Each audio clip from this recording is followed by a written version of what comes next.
नमस्ते सम्पूर्ण नेपाली दाजुभाइ तथा दिदीबहिनीहरुमा हार्दिक नमस्कार गर्दछु। पुनः अस्ति चैत्र 15 गतेको जुन जनविद्रोह घोषणा कार्यक्रम थियो, हामी जनविद्रोह घोषणा कार्यक्रम शान्ति तरिकाले गर्न जाँदै गर्दाखेरि त्यहाँ मलाई मार्ने ठूलो योजना रहेछ र राज्यले गरेको आतंक, बर्बर आतंक, जो लघु वित्त पीडित थिए, सहकारी पीडित थिए, बैंक पीडित थिए र विदेश जाने परिवारका पीडितहरू थिए, सबैको हालत कस्तो थियो।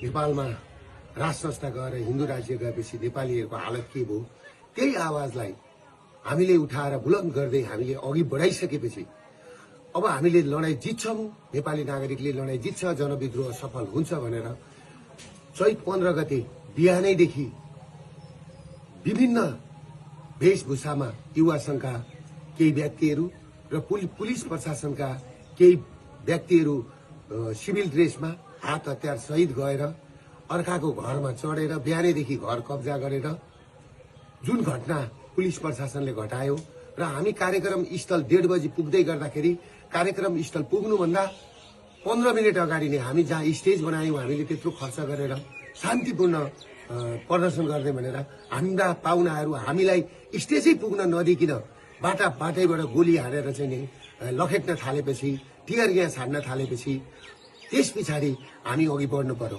म किन अघि बढेको भने सम्पूर्ण प्रहरी जवानलाई लागेको होला। म प्रहरीलाई जति माया गर्ने मान्छे म कोही छैन र दिन दुखीलाई माया गर्ने मान्छे म जतिको कोही छैन।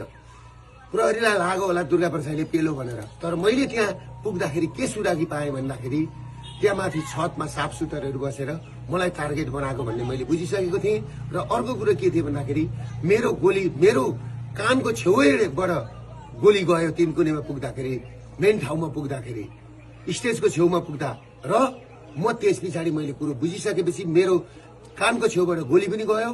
फेरि अर्को कुरा के भन्दाखेरि तपाईहरुको मेरै गाडीमा आएर टियर ग्यास खसिसकेपछि त्यस पछाडि म उत्रेर मेरो ड्राइभरलाई निकालेर म आफै गाडी चलाएर यिनीहरूले मलाई मार्दै रहेछन् र यिनीहरूले मलाई कि त थुन्नु पर्यो, गुन्जालो जो पेरुको गुन्जालो बनाउने, या त बनाएर मलाई कि त थुन्नु पर्यो कि त मार्ने षड्यन्त्र गरेको मैले बुझिसकेपछि मेरो अन्त काहीँ उपाय नभएर म पुलिसको ब्यारिकेड तोडेर सुरक्षित स्तरतिर म पुगेको थिएँ र म पुगेको हुँ र मैले पुलिसलाई चित्त दुखाउने काम मैले गरेका छैन।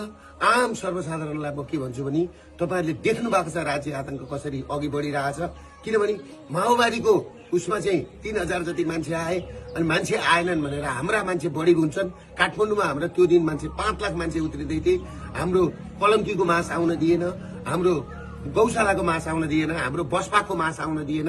सबै जुलुसलाई बाटोमै रोकेर सुरुमै कार्यक्रम स्थल हामी पुग्नुभन्दा 15 मिनट अगाडिदेखि नै रणभूमि जस्तो बनाएको थियो। त्यसले गर्दाखेरि कुन नेपाली दाजुभाइ दिदीबहिनीहरूको आँखाबाट आँसु झर्दैन, कसको ब्लड खुन ताप्दैन।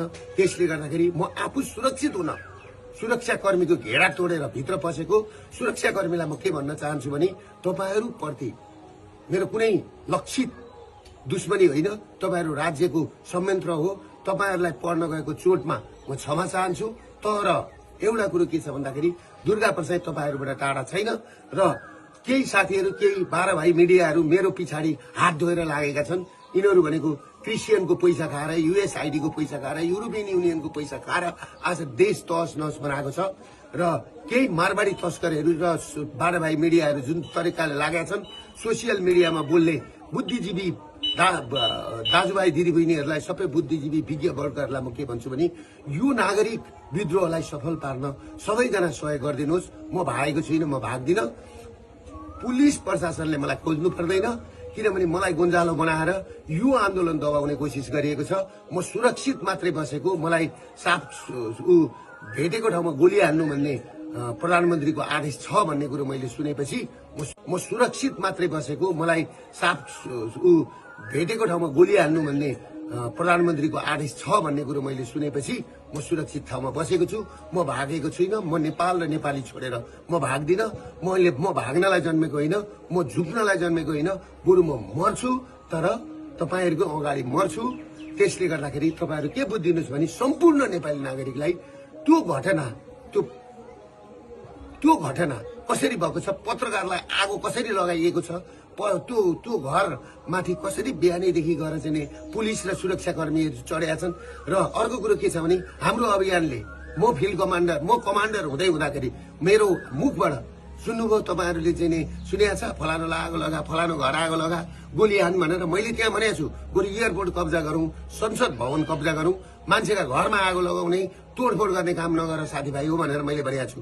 तर जुन घटना भएको छ त्यो घटनाप्रति म दुःख व्यक्त गर्दछु र जुन मान्छेहरू जुन 5 जना मरेको खबर आएको छ अहिले 2 जना मात्रै देखाएको छ। एकजना पत्रकार भाइप्रति हार्दिक श्रद्धाञ्जली व्यक्त गर्न चाहन्छु र अर्को हाम्रो महर्जन भाइप्रति हार्दिक श्रद्धाञ्जली व्यक्त गर्न चाहन्छु र अरू 5 जनाको पनि तुरुन्त यिनीहरूले चाहिँ नि सार्वजनिक गरून्।